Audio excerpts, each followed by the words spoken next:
been a long day without you, my friend, and I'll tell you all about it when I see you again.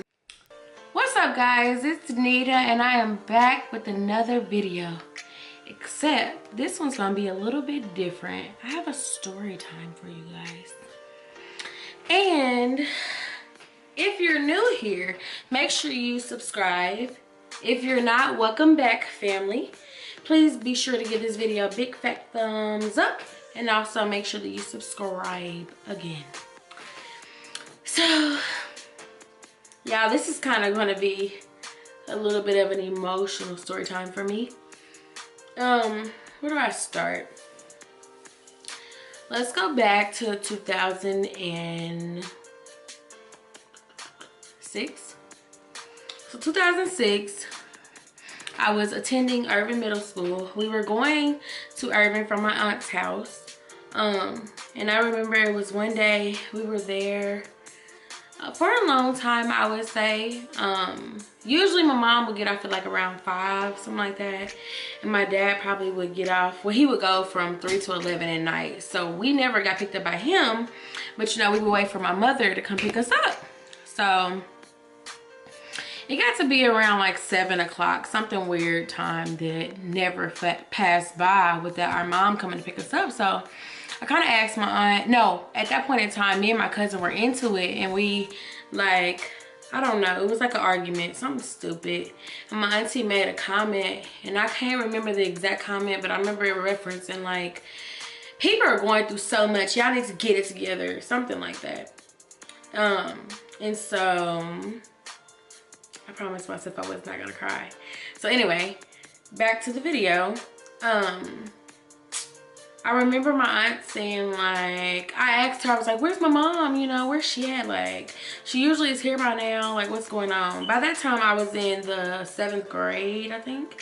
So I was well aware, you know, the times, all that stuff. So I was waiting for my mom to come. So I'm just like, you know, where's my mom at? Like, what is she doing? Why is she not here? She was like, oh, I don't know. She gave me some excuse, like, she didn't know. But, you know, deep down she knew. She just didn't want to tell us. So we wait around. We wait around. We wait around. I would say it probably was like about, I don't know if it was 10 something or 11 something, and our mom came. And I'm like, that's weird, you know. Me and my brother, this was November of 2006, and me and my brother had school the next day. So I'm like, she's late. That's weird. Something's just not right. So me and my brother, I remember us getting in the car, and she was like, my mom, that is, she was like, I have something to tell y'all. And me and Don were just like, what? You know, like, what is it? What? So I remember her saying, like, yeah, I promise I was not gonna do this. So I remember her saying, like, your dad has cancer. So back at that point in time, I was too young to even know, like, what that meant. You know, I mean, I knew what it was, but it had never been exposed to my family, so I really didn't, like, know the seriousness of it. Like, I didn't know the seriousness of it. So fast forward to, like, us, you know, like, oh my God, I was not supposed to do this. Us, like, talking to our father or whatever about it. He basically was telling us about it, and, you know, saying everything was gonna be okay. What every parent would say to you, you know, to let you know that nothing was gonna go wrong and stuff like that. So, mind you, through this whole process, it's just like the anticipation of, like, waiting and, you know, figuring out what's really wrong. Because, you know, adults, your whole life, I feel like they hide the truth from you. So when the truth finally comes out, you just like, wow. So I would say my father, from November of 2006 to, like, April of 2007, had a few episodes. I'm just gonna leave it there because I can't go into detail because I would fall. But he had a few episodes. So, and he went through chemo and things like that. So with that being said, said, we come up to May 4th. May 4th, me and my mom, my brother didn't want to go, so he stayed with the other kids or whatever. Me and my mom went to go see my father, and I remember them saying like, he's back there, you know, you can go see him. So we went to go see him, and he hadn't got out of surgery or anything. He was just in the hospital from, you know, he basically went in the hospital one day and never came out, basically. So I remember mom was like, you want to go? Whatever. So we go, whatever. He's back there. That's what they tell us. So we go back there and we're talking to him. And I remember him, you know, he knew who I was. And I remember him saying,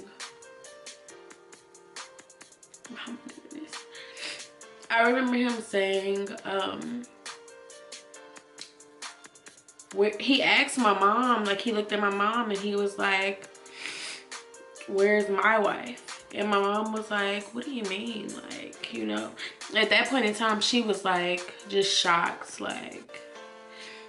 And at that point in time, I just knew like something wasn't right. Like, I felt it. Being as young as I was 13 at the time, and being that young, I just knew something was not right. So we sitting there or whatever, and after a while, you know, he figured out, you know, after my mom was like, he was like, where's my wife?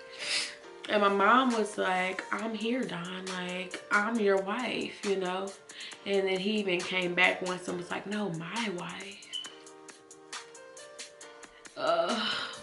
And at that point in time, mama just wanted to really, I could tell she wanted to stay strong for me, but it was crazy, y'all. It was a roller coaster. Like, I would never wish this type of craziness on my worst enemy in the world.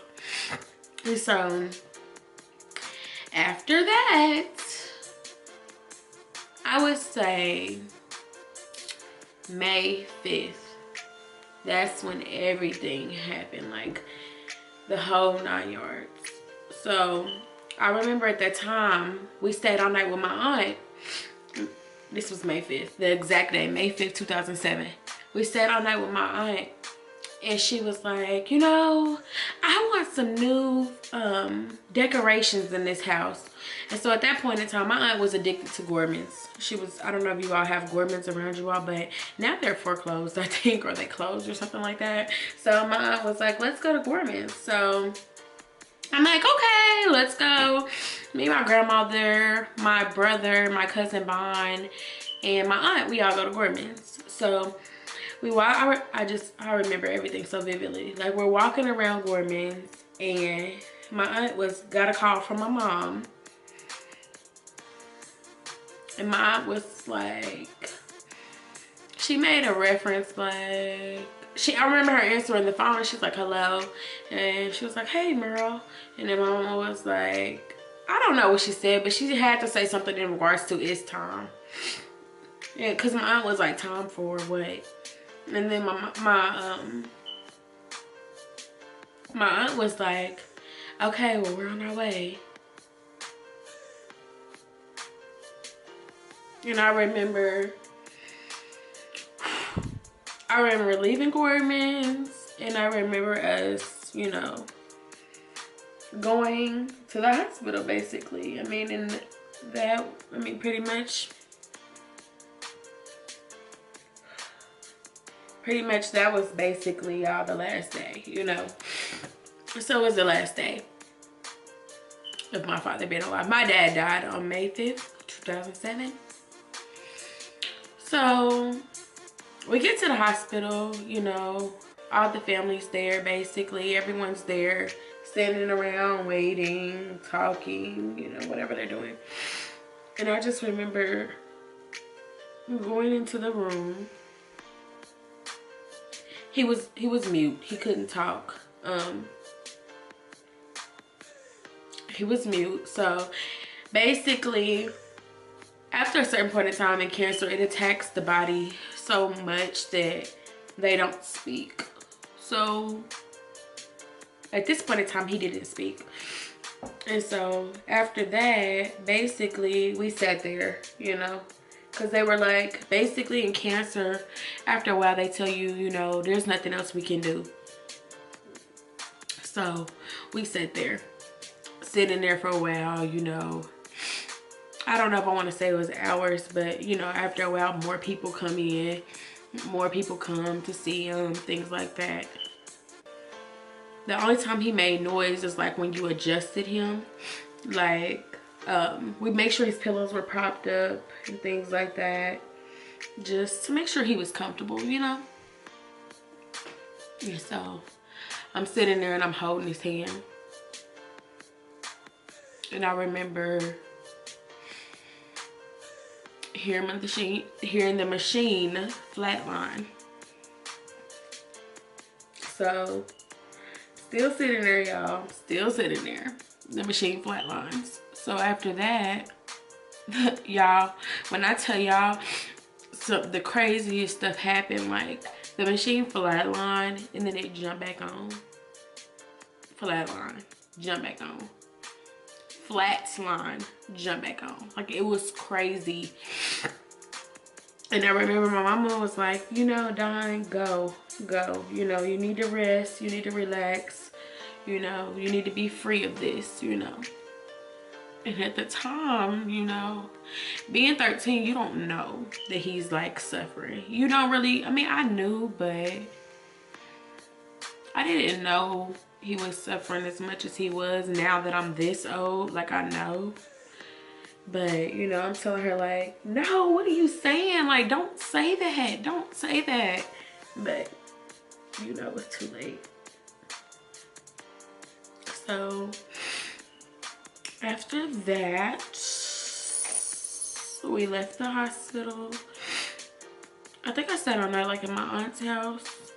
And I remember saying, I'm never going back into that house because, y'all, I don't want to get into it because I have a really good breakdown, but in our house that we share with our father, like, he has some episodes there that I can remember, like, so vividly. Like, I can remember everything so vivid.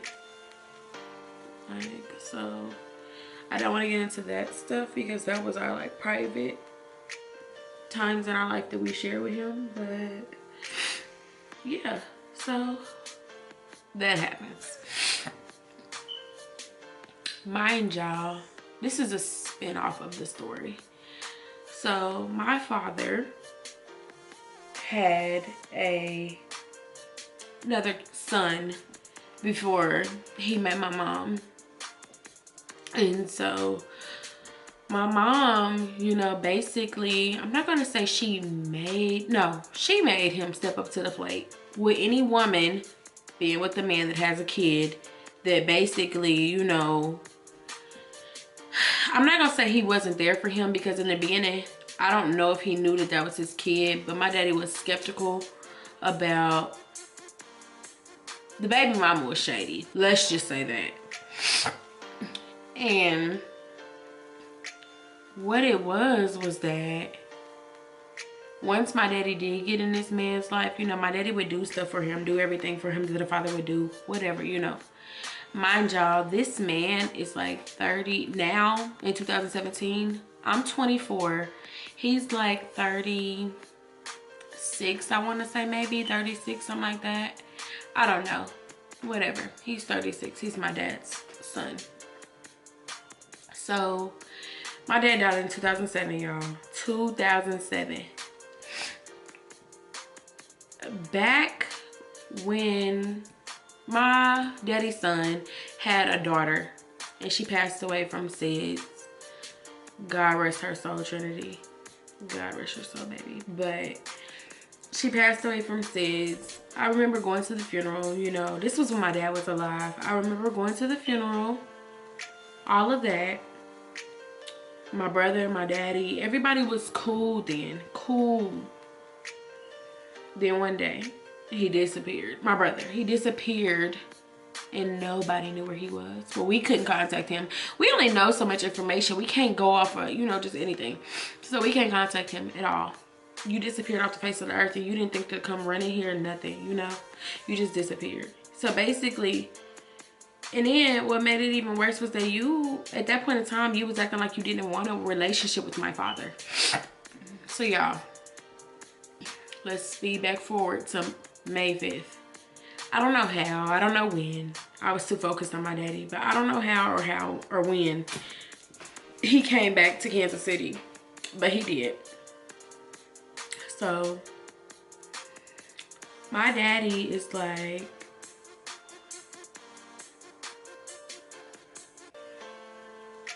laying in the bed, basically dying, y'all. Like, he's dying.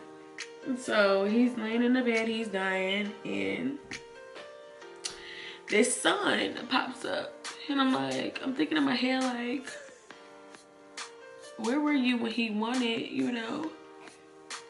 Where were you when he was healthy? Like, nowhere to be found. So how did they find you now, you know? And so it made me think, like, what do you want? Like, what is this? Like, what is this? So y'all, when my daddy's dying, he leaves the hospital.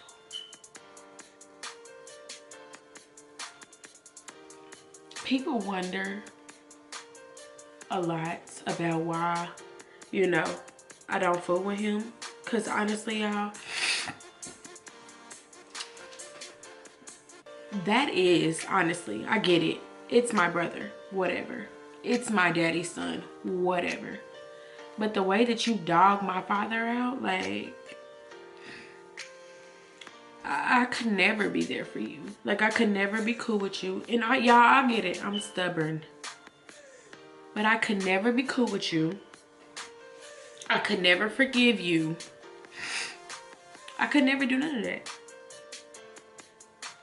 And this is why I'm even bringing up that part of the story, is because now, 10 years later, my daddy has rest, you know. You pop back up in Kansas City demanding, basically, a relationship with me, y'all. And then, like, it just, like, stresses me out that, where were you 10 years ago? Where were you 5 years ago? You know what I'm saying? Where were you 7 years ago? Where were you? You could have had the relationship then. So my thing is, you go 10 years and now you come back saying you want to find your brother and your sister. My thing is that back in the day, for my daddy's sake, you know, I dealt with you, you know? I mean, we was cool. We didn't have no problems. But now, I'm grown. Can't nobody hold my tongue but me. So I'm gonna tell you the real. That's it. So, one day, I can't remember what date it actually was, but it was on a Saturday. I remember that much because I was at home and I was cooking. I was at home and I was cooking in the kitchen.